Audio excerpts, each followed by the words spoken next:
Najverjetneje se spomnite takšnega nekoliko bolj inovativnega vabila na našo novinarsko konferenco. Evo, glavna zvezda našega vabila je tukaj. To je vlak, s katerim smo želeli simbolizirati, da naš pokojninski sistem drvi v propad in da na nek način ga je treba ustaviti, še preden bo zdrvel v prepad. In zato je Nova Slovenija pripravila predlog pokojninske reforme, kako bi to preprečili. In prav te stvari vam bomo danes predstavili na novinarski konferenci. Zdi pa se mi pomembno, da naredimo še eno predzgodbo, vsaj nek uvod, da boste razumeli, zakaj smo se za to temo odločili.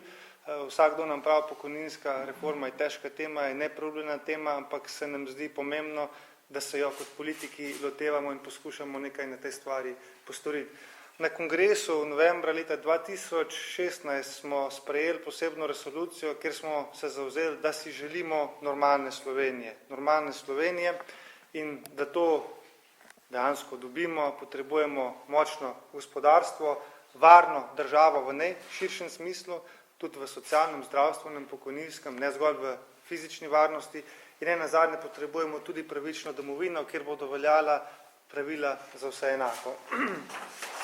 Seveda pa, da do normalne države pridemo, nas do tja čakajo pomembni izzivi. Te tri izzive se nismo spomnili v Novi Sloveniji, ampak so jih v zadnjem času zelo intenzivno izpostavljali v Umarju, v Evropski komisiji, v Mednarodni banki, skratka v številnih organizacijah, ki se z našimi pokojninskimi, socialnimi in zdravstvenimi sistemi davčnimi ukvarjajo. No, in kot ena izmed pomembnih stvari, s katerimi se moramo soočati v prihodnjih 10 letih, so zagotovo slabo poslovno okolje, potem visok javni dolg in pa negativni demografski trendi. To so trije izzivi, na katere je potrebno ponuditi odgovore, če želimo Slovenijo spraviti na nek normalen nivo. In v Novi Sloveniji smo pripravili 7 rešitev. Na ta gospodarski program, ki ga najbrž poznate in ki ga je strokovna javnost spet ne mi ocenila kot najboljši gospodarski program, smo sedaj dodali še 7 ključnih reform, ki odgovarjajo oziroma ponujajo odgovore na te izzive. Za poslovno okolje se nam zdi ključno, da izvedemo davčno reformo, da zmanjšamo obremenitev dela in da izvedemo tudi reformo gradbene zakonodaje, predvsem da poenostavimo umeščanje objektov v prostor, da nam ne bo potrebno sprejemati zakonov, kot se je to dogajalo za Magno na Štajerskem. Glede javnega dolga, tukaj nekaj veliko za filozofirati, če želimo, da se bo zmanjšal, potrebujemo čim več zaposlenih ljudi, ki bodo trošili, ki bodo lahko plačevali davke in plačevali v različne pokojninske in zdravstvene blagajne, da pa to storimo, potrebujemo reformo javne uprave pa reformo delovnopravne zakonodaje.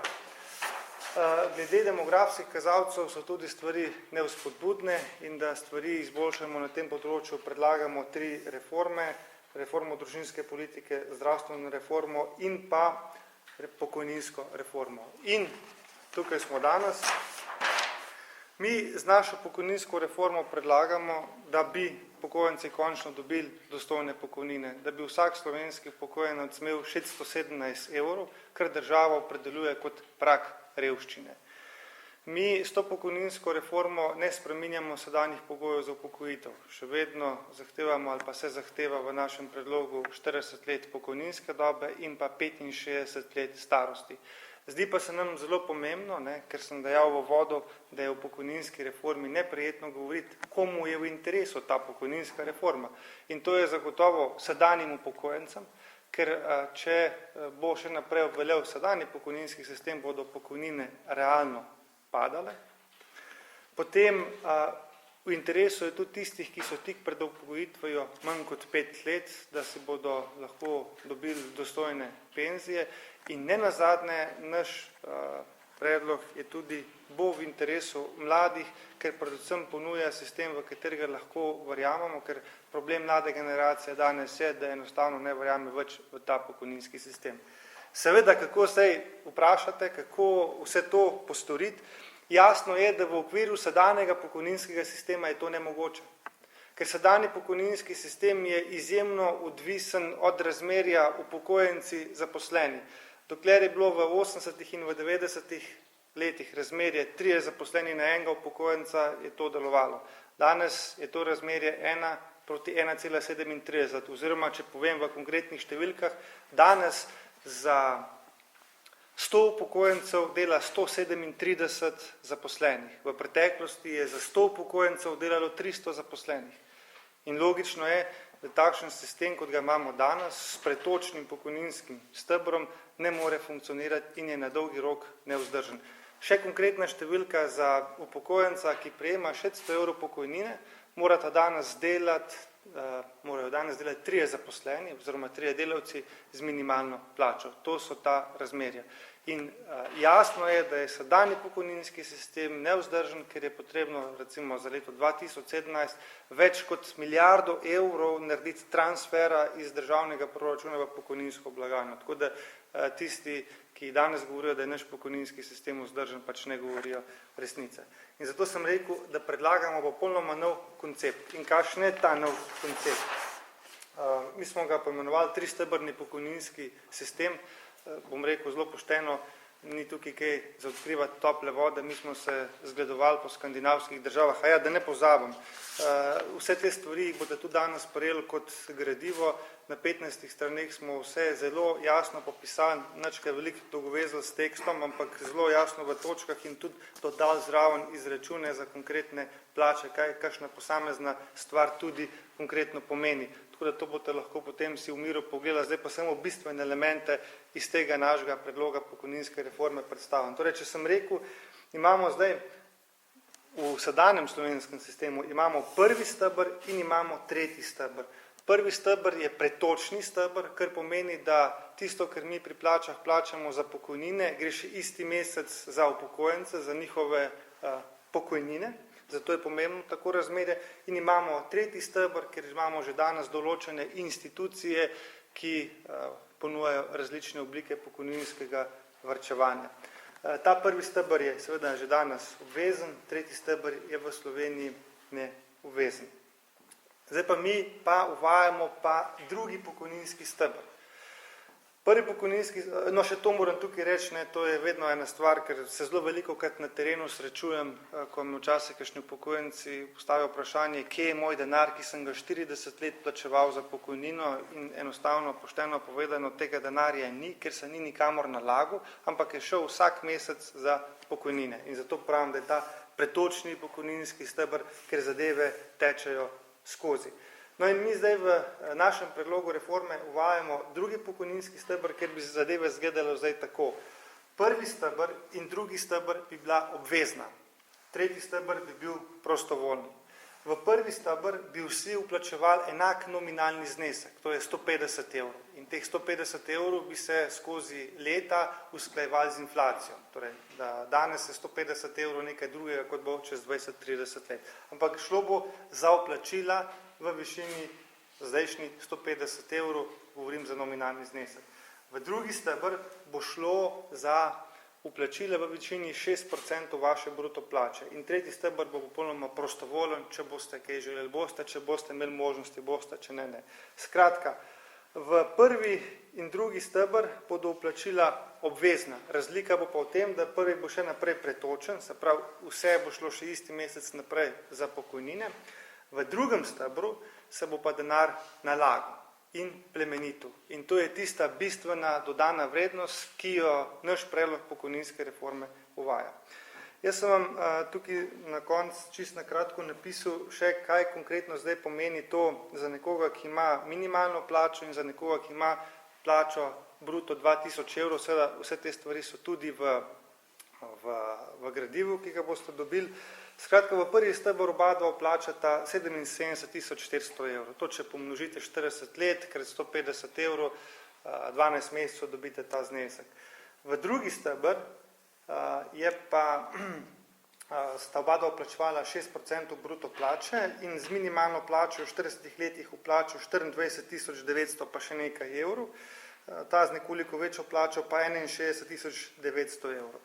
In mi smo pri naših izračunih upoštevali 3% letni donos v tem drugem pokojninskem stebru. Gre za neke konzervativne ocene, da tudi naložbena politika ne bo preveč divja ali pa preveč taka tvegana.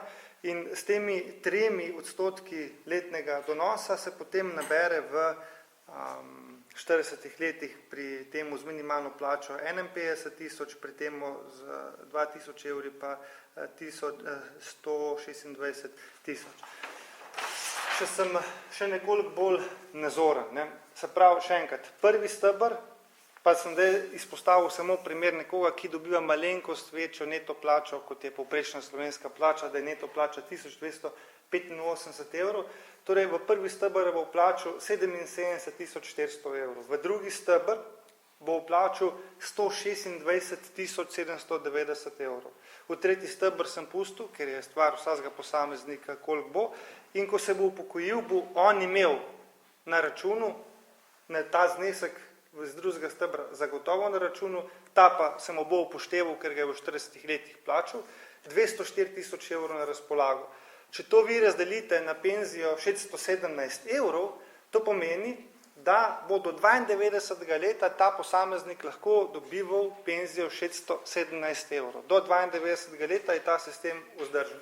Če bo 92. leto preživel, da bo živel dlje, bo plačevanje penzije 617 evrov prevzel demografski sklad, ki bo tudi upravljal z določenimi sredstvi.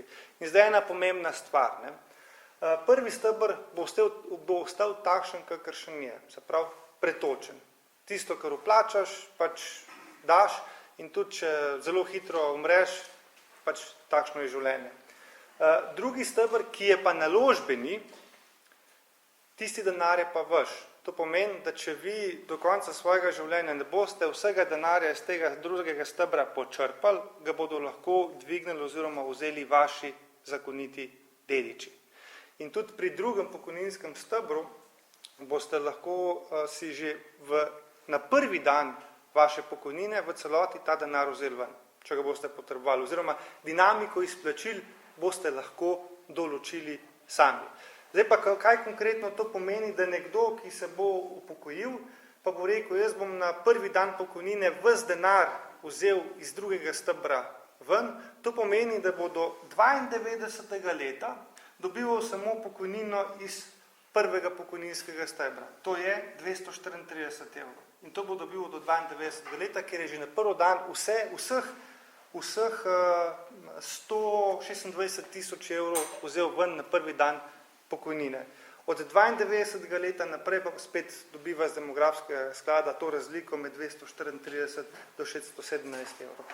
Skratka, če zaključim, bi rekel, da ta pokojninska reforma, ki jo predlagamo, zagotavlja vsem upokojencem dostojne pokojnine, da predvsem je to vzdržnejši sistem, ker lahko ugotovite, da tisto, kar je bilo vplačeno v te pokojninske sisteme, je praktično samo vzdržno strani upokojenca zelo dolgo in da mora zelo pozno nastopati državni proračun, da pokriva razliko. Predvsem pa je privlačnejši za mlade, ker je bolj razpršen in, če želite, tudi bolj finančno varen.